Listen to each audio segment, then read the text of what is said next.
You do not need proof if you suspect there's something going on in your relationship. So I'm actually going to speak to the people who are not married but are dating in this particular video here. If you know anything about me, I am a Christian and I'm not quick to say ever leave a marriage. Like if there's any room for repair, if there's any hope, I try to help couples get through those things, work through their things, and actually truly transform so that they are safer for their partner and so the whole foundation of the marriage can be rebuilt from the ground up. So I'm never one that is quick to say just leave a marriage, because I understand the enormity of what you have signed up for in marriage, and I do believe it's a covenant. And so, but there are circumstances when there is not room for repair, the other person is unwilling, where that is the place that we end up. So I'm going to speak more today to those people who are not married. So if you're not familiar with me, Leslie Wells, Connection Coach, I help individuals heal, thrive, improve, repair, and connect more deeply by looking at things through an attachment lens and dealing with attachment issues, attachment wounds, attachment ruptures in relationships. I deal a lot in the realm of betrayal and infidelity, pornography, and all of those things, because all of those things tie back somehow to our attachment wounds that need to be addressed and worked through so we can earn secure attachment, so we can actually truly repair and be safe going forward. So I deal with a lot of people who are not married yet too, but are struggling in their relationship, and they feel unsafe. And the first thing I would say is if you feel unsafe in your relationship, do not wait until you have proof to leave the relationship. There are so many individuals that I work with that are fearful avoidance. And if you know anything about fearful avoidant attachment, if you're unfamiliar, go back and look at some of my other videos. Fearful avoidants typically do choose people who are unsafe. They rewrite the stories that they experienced in childhood, whether or not they want to. So consciously, they want someone who is safe, who's not going to betray them, who's not going to abandon them. That's our conscious mind, okay? But subconsciously, what they believe is that they will be betrayed, they will be abandoned. These are messages that are conditioned in from childhood. So here's the thing. What we believe subconsciously, especially if we're unaware of that and we haven't brought it to consciousness, that is going to drive 95 to 97% of our actions, choices, behaviors. That is the lens through which we see the world. And so fearful avoidants typically do find partners that are unsafe. They also grew up in reinforcement, intermittent reinforcement. And so they will do anything to change the narrative from their childhood. So the brain seeks what's familiar. So we find ourselves in the same situations over and over again, and it becomes a self-fulfilling prophecy because we also believe these messages deeply in our subconscious brain. So essentially they will find an unsafe partner. A lot of times fearful avoidants end up with people that have substance abuse issues, that struggle with lust, that struggle with pornography, that struggle with infidelity or faithfulness, and they end up with unsafe partners, okay? And then they don't want to let go because they have intermittent reinforcement, which means that love is given and taken, and it creates addiction. So they stay with that person because they don't want to be the one person, they want to be the one person that doesn't leave them, doesn't hurt them, because they also had a traumatic childhood.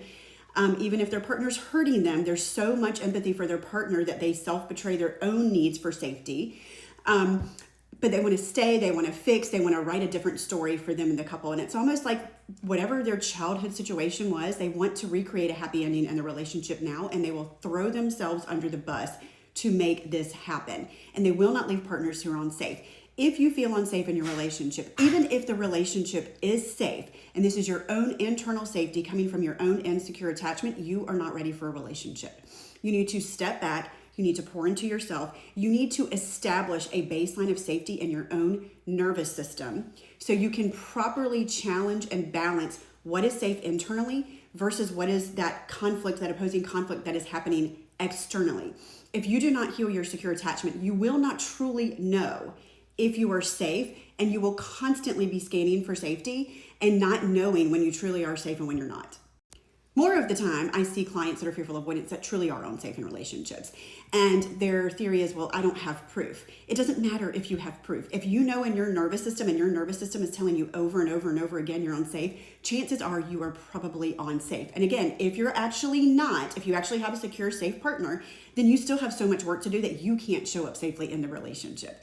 But I will tell you that almost all of my clients that have feelings of unsafety, eventually that proves to be true.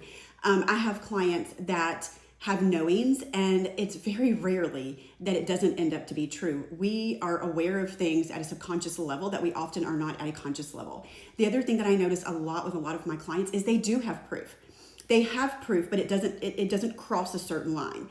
And so they'll be with a partner, and the partner will have an explanation for every single thing that they bring up to them, but it doesn't add up. And here's the thing.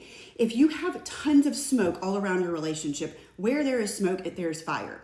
If there's one incident where there's a misunderstanding, okay, maybe your partner is safe and you need to work on your own internal safety and challenge your thoughts and look at your own attachment style.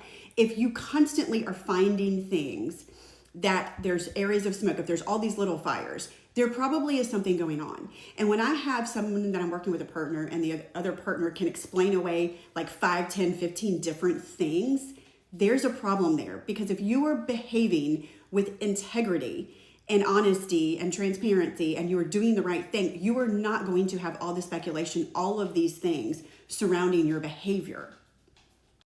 Now, it's really easy for me to say just leave. And I believe if you're not married and you feel unsafe, if there's absolutely any indicator or red flag that this person is unsafe as far as being faithful, then you should leave.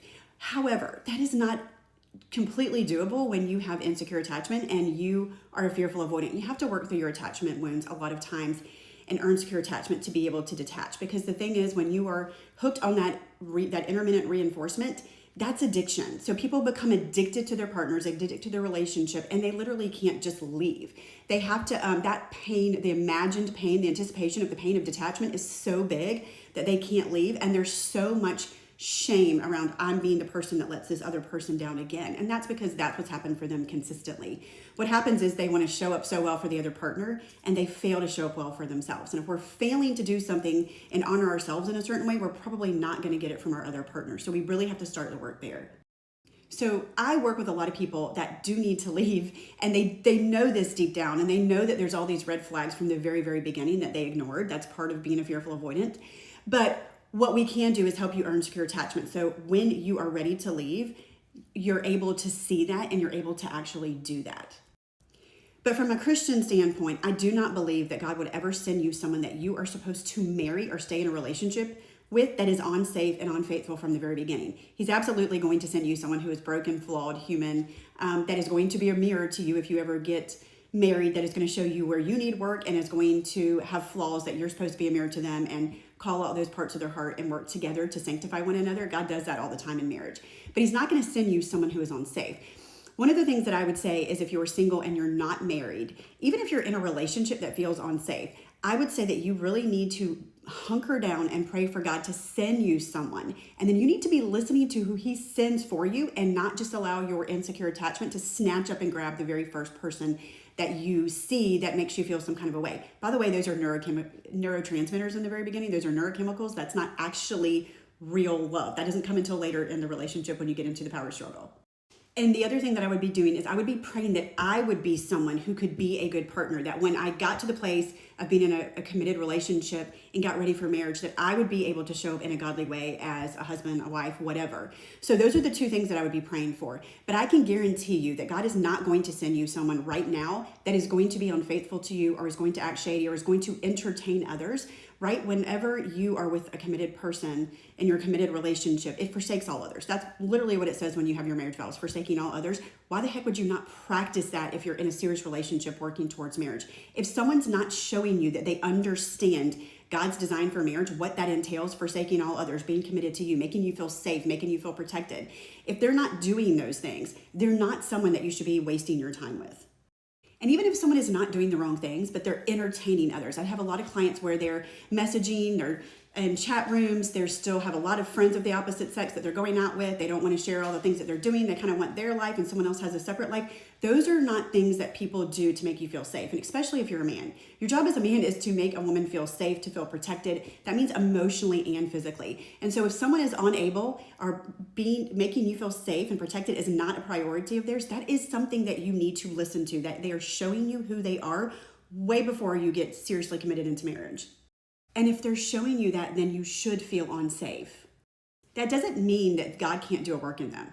If you leave the relationship because you recognize you're unsafe and you're choosing to honor yourself and who God actually sends for you, then God can still work on them. But sometimes it takes the loss of a relationship for people to wake up and God to work in people's hearts. It's not your job to fix them. Even if you're married, it is not your job to fix your partner, to change the behaviors that they're doing, to change who they are at their core level. That is not for you to do. That is control and that is an illusion. it will never make you safe. So don't wait for the proof. If you feel unsafe in a relationship now and you're not married, go.